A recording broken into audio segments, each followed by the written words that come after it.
stand for truth and change against the militarist Psywar. As the 2010 election campaign drags on, the 8th Infantry Division is stepping up its Psywar attacks to justify intensifying political repression and keep Arroyo in power. In the face of the 8th ID's Psywar attacks, we call on the mass media and the public to be vigilant and critical. Let us resist the Arroyo regime's intention to stay on in power. Let us expose and oppose the enemy's Psywar by investigating and coming out with the truth. The armed forces of the Philippines is the Arroyo regime's main instrument for remaining in power.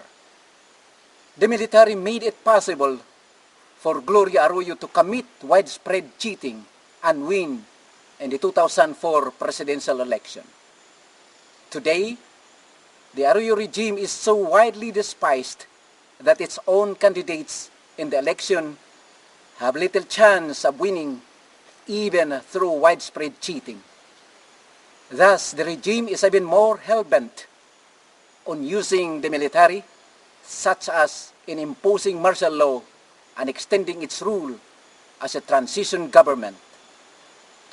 This possibility was highlighted when Arroyo tested the waters by imposing martial law for a time in Maguindanao to widespread outcry, and becomes even more ominous considering that the proposed poll automation remains in shambles.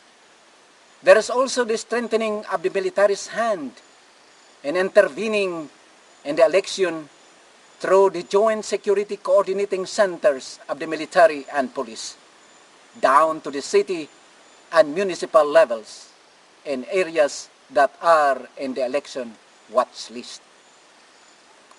While the JSCC seemingly safeguards the election, its real intention is to ensure that the Arroyo regime remains in control and to stifle the certain popular uprising should it remain in power. The Arroyo regime has long been killing and persecuting its most unwavering opponents and critics, and this could take a turn for the worse as the regime grows more desperate to cling to power. The regime's increasing unruliness is in striving to prove itself as the top dog of U.S. imperialism as its rivals fight keenly to replace it. Apart from carrying out an all-out war since 2001 through Oplan Bantay Laya, the military has been pushing a vicious political and propaganda offensive against the revolutionary movement and even the legal democratic movement. As the election campaign continues, the 8th ID's Psywar also increases in virulence as if in preparation for more political killings like that of Father Cecilio Lucero, blatant repression of progressive organization and party list, and the quelling of all political opposition against the looming Arroyo term extension. Among the 8th ID's Psywar is deceiving the media about the so-called victory of Oplan Bantay Laya, which is set to end with Arroyo's long-awaited step down from office. The 8th ID is feeding the media false information about the so-called dismantling of NPA guerrilla fronts. So many hundreds of firearms taken from the NPA, and that the revolutionary movement is a spent force.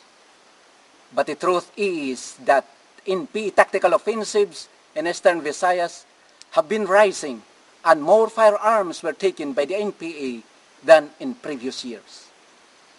In 2009, there were 60 tactical offensives that dealt 90 government soldiers killed in action and resulted in 45 firearms confiscated by the NPA.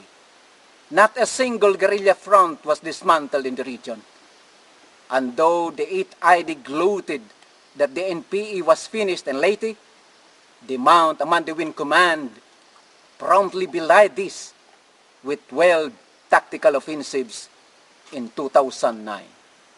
The rising NPA tactical offensives are rapidly disproving the military hype that Oplan Bantaylaya is successful. Thus, the 8th ID also spew lies that the guerrilla offensives are terroristic and violate human rights and international humanitarian law.